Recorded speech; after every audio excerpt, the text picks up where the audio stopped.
கடந்த 2015ஆம் ஆண்டு ஒட்டுமொத்த தமிழினத்தையும் உலகெங்கும் வாழும் மனிதநேயமிக்க நெஞ்சங்களையும் உலுக்கிய மாணவி சிவலோகநாதன் வித்யா படுகொலை வழக்கின் முக்கிய குற்றவாளியான பூபாலசிங்கம் ஜெயக்குமார் யாழ்ப்பாணம் சிறைச்சாலையில் தன்னுடைய உயிரை மாய்த்து கொண்டதாக செய்திகள் வெளியாகி வருகிறது.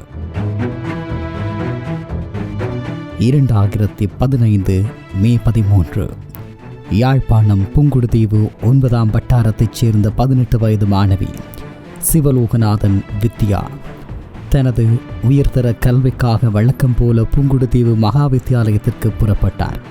அன்று அவருடன் செல்லும் தோழிகள் வராததால் தனது மிதிவண்டியில் தனியாகச் சென்றார். ஆனால் அன்று மாலை கடந்தும் வித்யா வீடு திரும்பவில்லை. பதறிப்போன தாயும் உறவினர்களும் தேடுதல் வேட்டையில் இறங்கினர். உள்ளூர் காவல் நிலையத்தின் அசமந்த போக்குக்கு மத்தியில் மறுநாள் மே 14 காலை புங்குடுதீவின் பாழடைந்த வீடொன்றின் அருகே புதருக்குள் வித்யா சடலமாக கண்டெடுக்கப்பட்டார். அவரது கைகளும் கால்களும் மரத்தில் கட்டப்பட்டு வாய் பொத்தப்பட்டு மிக கொடூரமான முறையில் கூட்டு வன்புணர்வுக்கு உட்படுத்தப்பட்டு படுகொலை செய்யப்பட்டிருந்தார். அந்த நேரம் உலகமெங்கிலும் வாழும் தமிழர்கள் கொதித்து கொண்டிருந்தார்கள். வித்யாவின் மரணம் வெறும் ஒரு கொலையாக கடந்து போகவில்லை. யாழ்ப்பாண வரலாற்றில் முன்னெப்போதும் இல்லாத வகையில் மக்கள் வீதிக்கு இறங்கி போராடினார்கள். மாணவர்களின் பேரணிகள், நீதிமன்ற கட்டிடத்தின் மீது நடத்தப்பட்ட கல்வீச்சு என ஒட்டுமொத்த யாழ்ப்பாணமே கொதித்து எழுந்தது. காவல்துறையின் ஆரம்பகட்ட விசாரணைகளில் உள்ளூர்வாசிகள் சிலர் கைது செய்யப்பட்டாலும் இந்த வழக்கின் சூத்திரதாரியாக கருதப்பட்ட சுவிட்சர்லாந்திலிருந்து வந்திருந்த சுவிஸ்குமார், மகாலிங்கம், சசிகுமார் கொழும்புக்கு தப்பியோட முயன்ற போது கொழும்பு வெள்ளவத்தை பகுதியில் வைத்து மக்களால் அடையாளம் காணப்பட்டு கைது செய்யப்பட்டார். கொலையை திட்டமிட்டது, அதனை வீடியோ பதிவு செய்து வெளிநாடுகளில் விற்க முயன்றது என பல அதிர்ச்சி தரும் உண்மைகள் விசாரணையில் அம்பலமாகின. இந்த வழக்கில் பூபாலசிங்கம் தவக்குமார் மற்றும் அவரது சகோதரரான பூபாலசிங்கம் ஜெயக்குமார் உள்ளிட்ட 9 பேர் முதன்மை குற்றவாளிகளாக சேர்க்கப்பட்டனர். வழக்கின் தீவிரத்தன்மை மற்றும் பொதுமக்களின் பாதுகாப்பை கருத்தில் கொண்டு இந்த வழக்கினை விசாரிக்க 3 மேல் நீதிமன்ற நீதிபதிகள் அடங்கிய ட்ரையல் அட்பார் விசேட தீர்ப்பாயம் உருவாக்கப்பட்டது. நீதிபதிகளான பாலசிங்கம் சசிமகேந்திரன், அன்னலிங்கம் பிரேம்சங்கர், மாணிக்கவாசகர் இளஞ்செழியன் ஆகியோர் அடங்கிய அமர்வு இந்த வழக்கை தினசரி அடிப்படையில் விசாரித்தது. 2017 செப்டம்பர் 27 யாழ்ப்பாணம் மேல் நீதிமன்றம் தனது வரலாற்று சிறப்புமிக்க 332 பக்கங்களை கொண்ட தீர்ப்பை வழங்கியது. DNA ஆதாரங்கள், அறிவியல் சான்றுகளின் அடிப்படையில் குற்றம் நிரூபிக்கப்பட்டு சுவிஸ்குமார், பூபாலசிங்கம் ஜெயக்குமார் உள்ளிட்ட 7 குற்றவாளிகளுக்கு மரண தண்டனை விதிக்கப்பட்டது. அத்துடன் பாதிக்கப்பட்ட வித்யாவின் குடும்பத்திற்கு தலா 10 லட்சம் ரூபாய் இழப்பீடு வழங்கவும் 30 ஆண்டுகள் கடூழிய சிறை தண்டனை அனுபவிக்கவும் நீதிமன்றம் உத்தரவிட்டது. மரண தண்டனை விதிக்கப்பட்ட பின்னர் குற்றவாளிகள் வெவ்வேறு சிறைச்சாலைகளில் அடைக்கப்பட்டிருந்தனர். இதில் பூபாலசிங்கம் ஜெயக்குமார் யாழ்ப்பாணம் சிறைச்சாலையில் தனது தண்டனையை அனுபவித்து வந்தார். குற்றவாளிகள் தரப்பில் உயர் நீதிமன்றத்தில் மேன்முறையீட்டு மனுக்கள் தாக்கல் செய்யப்பட்டு அது குறித்த சட்ட நடைமுறைகளும் கடந்த காலங்களில் விவாதிக்கப்பட்டு வந்தன. இந்த நிலையில் இன்று காலை யாழ்ப்பாணம் சிறைச்சாலையில் சிறைக்கூண்டு ஒன்றிற்குள் பூபாலசிங்கம் ஜெயக்குமார் தூக்கில் தொங்கிய நிலையில் சடலமாக மீட்கப்பட்டுள்ளார். சிறைச்சாலைக்குள் இவ்வளவு பலத்த பாதுகாப்பு மற்றும் கண்காணிப்புகளுக்கு மத்தியிலும் மரண தண்டனை கைதி ஒருவர் எப்படி தற்கொலை செய்து கொள்ள முடிந்தது என்ற கேள்வி தற்போது எழுந்துள்ளது.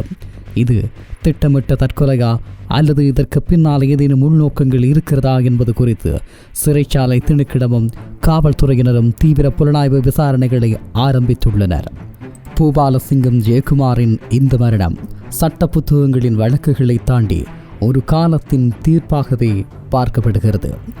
ஒரு அநீதி இழைக்கப்படும் போது மனிதர்களால் உருவாக்கப்படும் சட்டமும் நீதிமன்றங்களும் சில சமயம் தண்டனை வழங்க தாமதிக்கலாம்.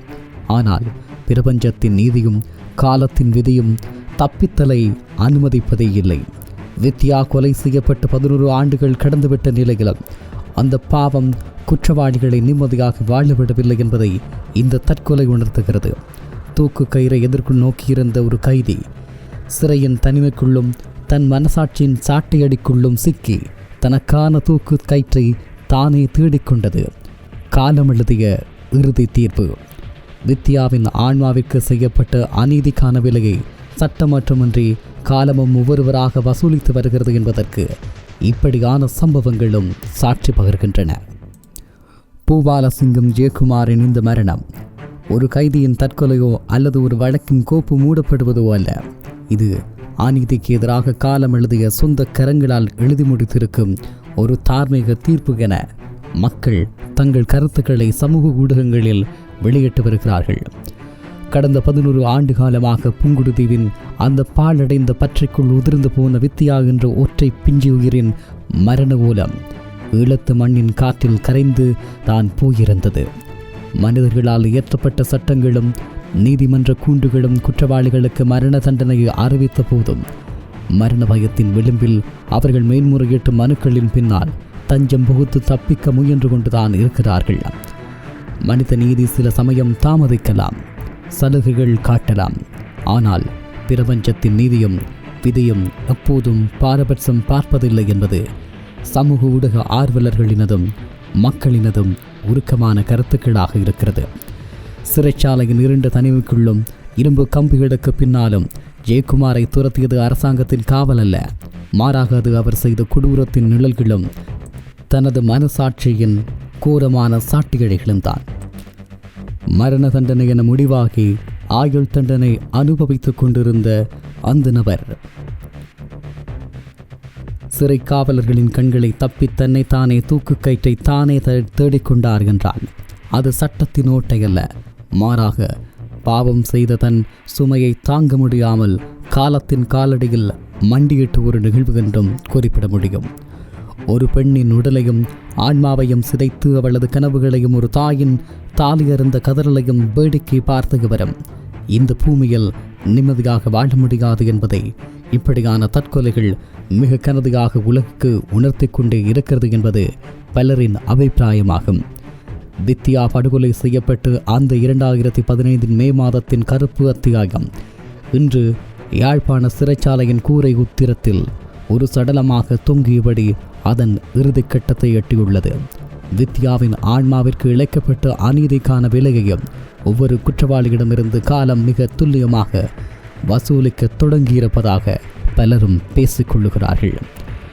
மனித நீதிமன்றங்களின் தீர்ப்புகளுக்கு அப்பால் இயற்கையும் காலமும் வழங்கும் தீர்ப்பு என்றும் தவறுவதில்லை என்பதற்கு இந்த மரணமே சாட்சி. அநீதி வீழும், காலம் வெல்லும் என்கின்ற ஒற்றை நினைப்போடு நம்பிக்கையோடு இந்த சமூகம் தனது கருத்துக்களை பகிர்ந்து கொண்டிருக்கிறது.